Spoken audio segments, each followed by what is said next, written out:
Olá pessoal, tudo bem? Hoje nossa aula será sobre reações de oxirredução e o número de oxirredução também, tá bom? O NOx, que a gente chama, o número de oxidação. Bom, a gente vai falar agora um pouco sobre os conceitos de oxidação, redução, o que é um agente oxidante e um agente redutor, tá bom? E aí eu vou começar aqui já com um exemplo. Imagina então que nós temos uma ligação iônica entre dois átomos, né? E aí, o que acontece entre o sódio e o cloro? O sódio, a gente sabe que ele, né, tá lá na coluna 1 e ele tem um elétron de valência, um elétron na última camada. E aí, na ligação iônica, o que a gente tem? A gente tem que um dos átomos cede, no caso o sódio, né, vai ceder para o cloro um elétron. E aí, com isso, a gente tem a ligação, certo? O que a gente pode dizer sobre a formação dessa ligação aqui? Que o sódio, né, o Na, sofreu oxidação, ou seja, perda de elétron. Já o cloro, ele sofreu redução, que significa ganho de elétron. Então, primeira coisa que nós temos que saber, a oxidação e a redução, elas são fenômenos simultâneos. Para um oxidar, o outro tem que reduzir, tá bom? Por isso a gente chama então essa reação aqui de uma reação de oxirredução ou até redox. Então, que remete à transferência de elétrons.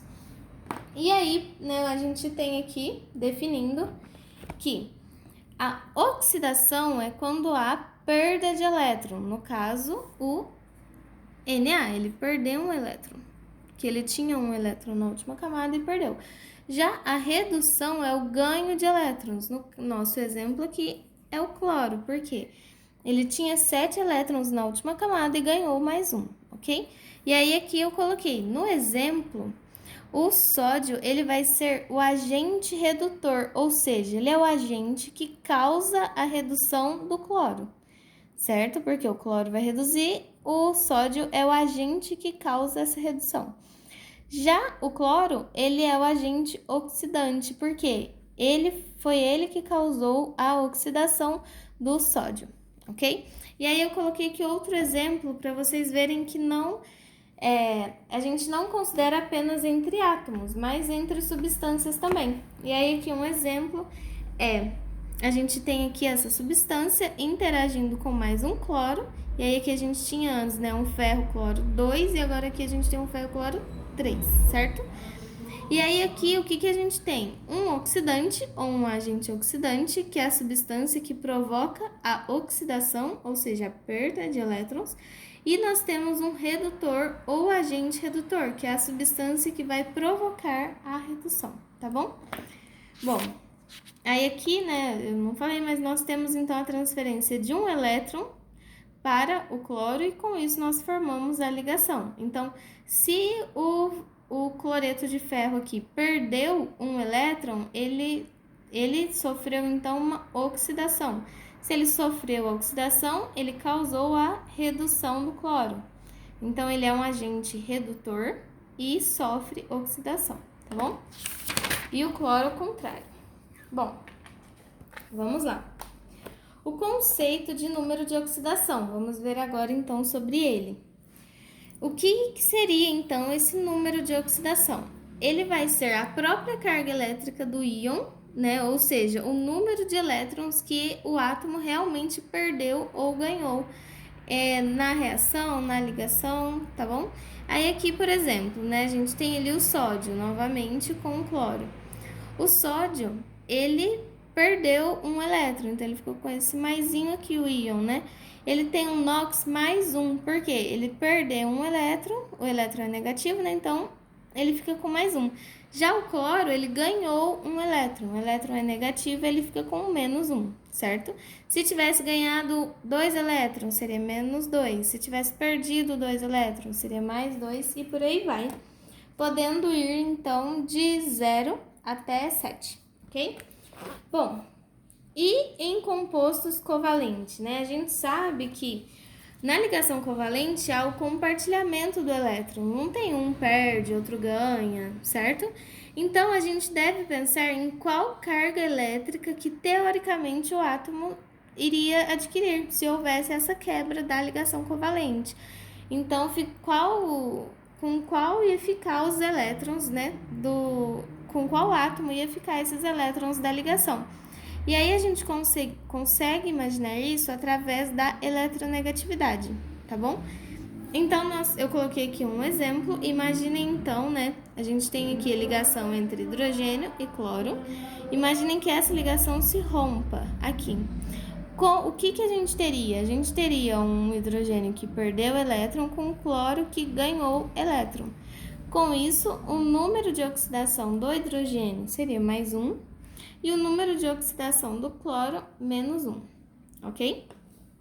E se a gente tiver uma ligação covalente apolar e com átomos iguais, né? Imaginem aqui, então, as duas, além de ser uma ligação covalente, os dois átomos são iguais. A gente tem, então, um número de oxidação de 0, porque nenhum perderia ou ganharia nada, nem supostamente, tá bom? E aí aqui eu vou enviar para vocês um PDF e eu convido vocês a ver, então, a tabela periódica com a tendência de eletronegatividade. Só de curiosidade, né, eu coloquei ela aqui embaixo, inclusive. Imagina, então, né, esse é um esboço da tabela periódica, aqui tem o hidrogênio, aqui o flúor, só para vocês se situarem melhor. Então, conforme vai mais para cima, ou seja, mais, né, de baixo para cima, aumenta a eletronegatividade dos átomos. E daqui do hidrogênio, né, no sentido de hidrogênio para flúor, também aumenta a eletronegatividade. Ou seja, o flúor, ele é muito eletronegativo.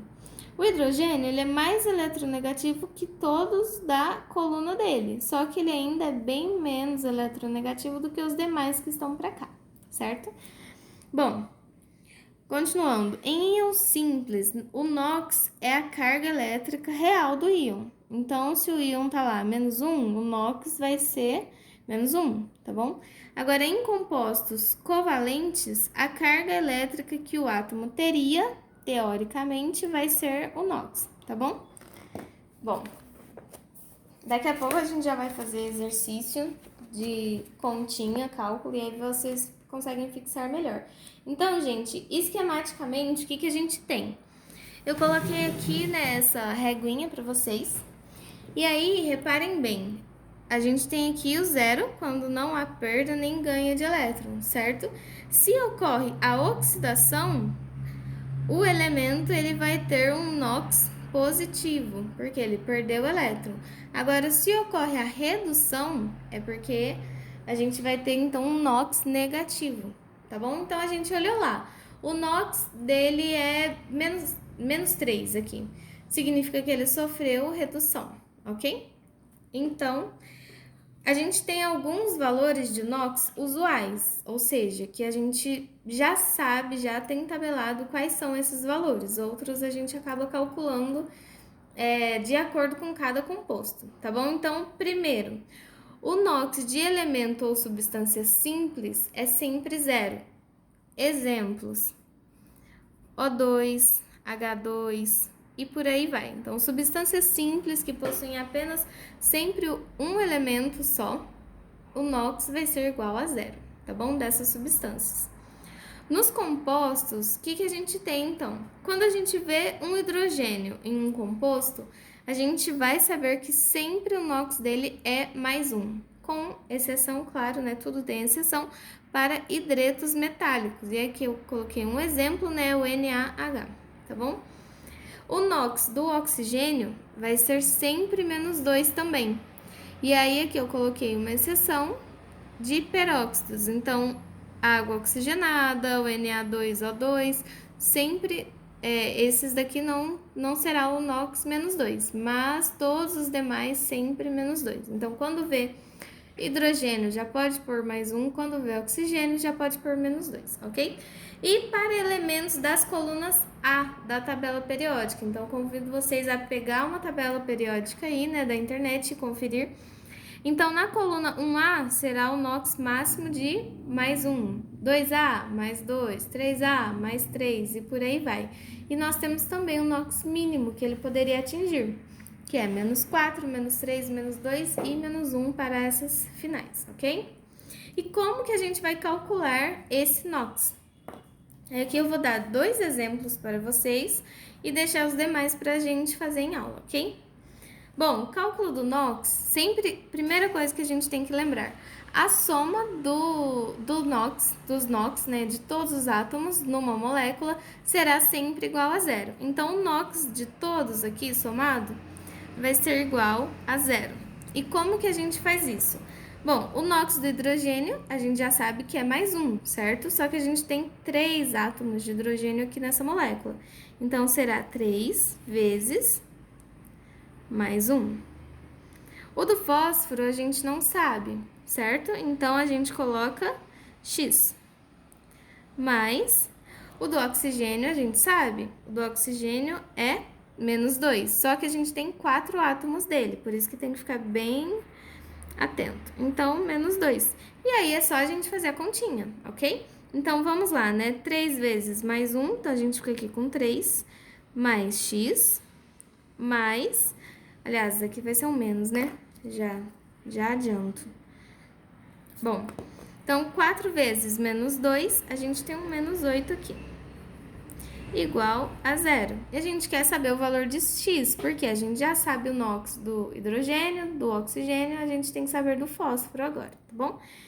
Então, a gente tem que X vai ser igual, a gente passa esse menos 8 para cá, fica mais 8, e passa esse 3 para cá, fica menos 3, então, mais 5.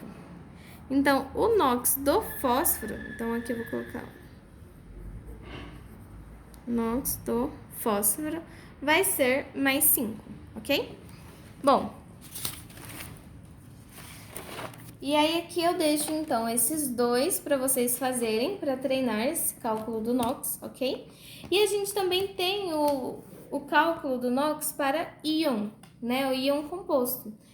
E aí o que acontece? O valor total do NOx, a soma, né, de todos os NOx aqui, vai ser o valor da carga elétrica do íon, ou seja, aqui. Então, olha só, a gente teria aqui igual a menos 1. Já começa por aqui.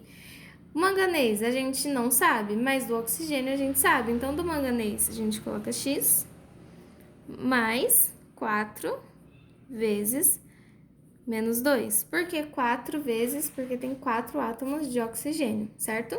Então, igual a menos 1. A gente tem, então, que X vai ser igual a menos 1. Aqui, a gente fica com menos 8, né? Passando para o lado de lá, fica mais 8.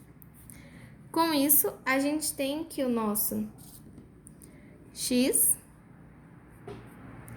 será igual a mais 7. Então, esse é o NOx do manganês, ok? E aí, aqui eu vou deixar também esses exemplos para vocês fazerem. Só lembrando, gente, quando a gente não sabe, ou seja, aqui, esse daqui vai ser o nosso X, esse daqui vai ser o nosso X, porque esse aqui é da família 1A, né, da coluna 1A, então ele vai ser mais 1, e esse também, já fica a dica aí. Esse, aliás, desculpa, a gente não sabe do carbono, esse aqui eu acabei de falar que a gente sabe. Então, a gente vai colocar um X aqui pro carbono, então aqui vai ficar um X, e um X aqui pro cromo. Só que o cromo, olha, a gente vai pôr 2x. Então, façam aí, tá bom? E aí a gente vai conversando então em sala, tanto esse quanto os demais. Até mais, gente!